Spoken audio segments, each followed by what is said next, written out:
नमस्कार मंडळी, आपलं स्वागत आहे आजच्या आगळ्या वेगळ्या कार्यक्रमात. ज्या कार्यक्रमाचं नाव आहे घे माझी मुलाखत. आणि आजच्या मुलाखतीसाठी आपल्यासोबत आहेत थेट उसातून आपले बिबट्या भाऊ. तर बिबट्या भाऊ, सध्याची तुम्ही या महाराष्ट्रभर दहशत तुम्ही माजवली आहे, त्याच्याबद्दल काय सांगताल? अहो, दहशत कसली?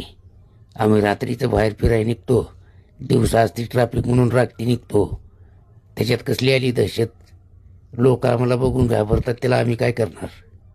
नाही, पण असं दुसऱ्याच्या शेतात जाऊन राहणं, तिथले नुकसान करणं हे बरोबर नाही ना. आमचे जंगल तोडले तेव्हा कुठं कळतं रे भारी माजायला तू? शब्दाची मर्यादा ठेवा. शब्दाची मर्यादा ठेवा. तो एखाद्या नेत्यानं चुत्या म्हणलेलं चालतंय, येडझाव्या म्हणलेलं चालतंय, आमचं चालत नाही का तुला? हो करे तो रास लिहिला, हम करे तो कॅरेक्टर लिहिला. वा रे वा.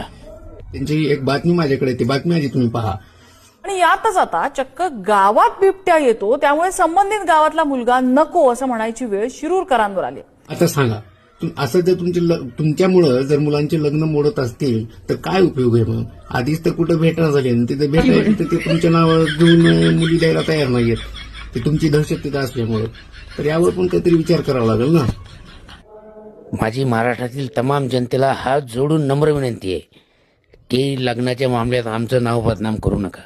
तुम्ही मुलगी द्यायची नसलं सांगा ना, तुमचं पोरगं काळं आहे, नकटंय, बेवडंय, मोकार फिरतंय, आमचं नाव बदनाम करू नका ना. हो बिबट्या भाऊ, पण आता सरकारनं कडक कारवाईचे आदेश दिलेले आहेत. ह्या सरकारची धमकी मला तुम्ही देऊ नका. हे काय म्हणले होते, 1 कोटी शेळ्या जंगलात सोडणार. नाही, शेळ्या सोडणार होते, पण तुमच्यापर्यंत पोहोचण्यासाठी मार्ग आहे, तो सापडला नाही सरकारला. अहो, मग ते स्विगीवाले झोमॅटोवाले कधी कामाला येणार आहेत?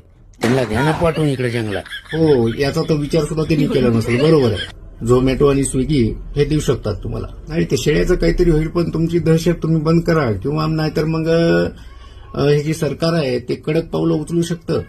आम्हाला अशा धमक्या देऊ नका, आणि इथून पुढे जर दिली तर तुमच्या उसात घुसायला मला वेळ लागणार नाही.